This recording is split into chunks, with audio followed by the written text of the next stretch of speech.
स्वामी महाराज, काही चुकलं मुकलं तर माफ करा हो. आमच्या यांचा स्वभाव आहेच तसा. तुम्ही मार्ग दाखवला बरोबर आहे, पण आमच्या अंगणात एवढी मोठी रक्कम पुरवायची म्हणजे तुम्ही जे सांगितलं ते आमच्या भल्यासाठीच सांगितलं. ते कळतं मला, पण यांना कोण सांगणार?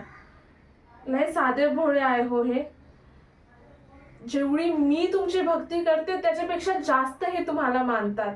तुमची भक्ती करतात, खूप मानतात हो हे तुम्हाला. पण एवढे कबाड कष्ट करून कमवलेले रक्कम असं म्हणजे